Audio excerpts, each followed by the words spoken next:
besides like how good the music you make is, this is why I wanted you on the podcast, because I think producers are waking up to the fact that we need to start treating ourselves like the small businesses we actually are, and understand how to do not only the art part of being a producer, where you see producers doing what you're doing, you see producers making plugins, doing talks, doing all these things to just make their brand bigger than who they are at the time. And having all these different kinds of side income coming in is so important in an industry that is just strangling songwriters.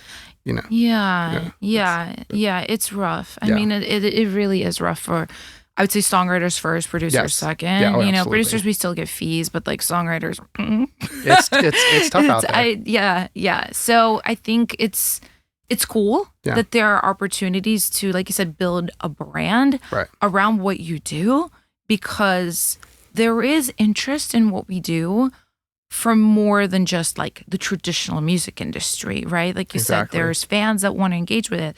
There is music plugin companies that want to engage with you if you have, an audience and following and all of that. So there is a lot more that you can do. And if you're like willing to work and kind of be a psychopath about like your time and like just, go in on everything you're doing, there's like a lot of cool things that you can accomplish. Yeah, it's great. I think everyone has this like, oh, I'm going to write a number one hit song and I'm going to be set for life, which like, sure, totally, that can happen.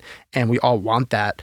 But there's so many other just as, if not more fulfilling ways to make music that you love making, and other activities in the music industry to support yourself. And there's nothing better than feeling financially secure or financially okay and making music than the opposite, where you're like, oh my God, I don't know what I'm going to do. And like, honestly, like I was making my worst music when I was like so broke. Was literally going to say, I was like, doesn't it affect the music though? I think so. I think it affects it really negatively. Yeah. And that whole old adage of like, oh, starving artists make great music, sad, depressed artists make. I'm like, I have never made anything good when I was broke, sad, depressed, like never. When I had been in those states, I was just thinking about survival. You're not in that creative space. You're more like stressed. How do I get money? How do I get, rent? Like all these things. Yeah, there's always the exception to the rule, obviously. But obviously, there's probably some people, I just like in my experience, like knowing history and working with many different artists, it's like everyone, when you're like a little bit more set and you can focus on your art versus like, I don't know, that's what I was kind of alluding to, where for so long I was always trying to write a smash. Yeah. As opposed to just like doing what I thought was cool. I was doing what I thought other people was cool. Yeah. And that was such a recipe for disaster, where the second I started doing music that I loved and that I gravitated towards, I was so much more successful.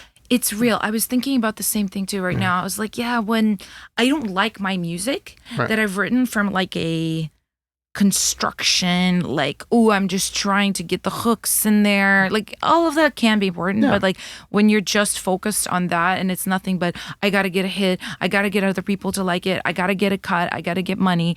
Like it really takes something away. And I did notice in the last few years, as I've gotten a bit more successful and a little more like set and not worried. Yeah. Like I come into a session, I come into even, just by myself creating, and I don't come in like with stress and with a lack of like, oh, I need to get this thing because without it, I'm nothing and right? Like I come in more like, oh, I just really want to create. Like I'm inspired by this. Like I think this would be really cool for me or for my group or for this artist.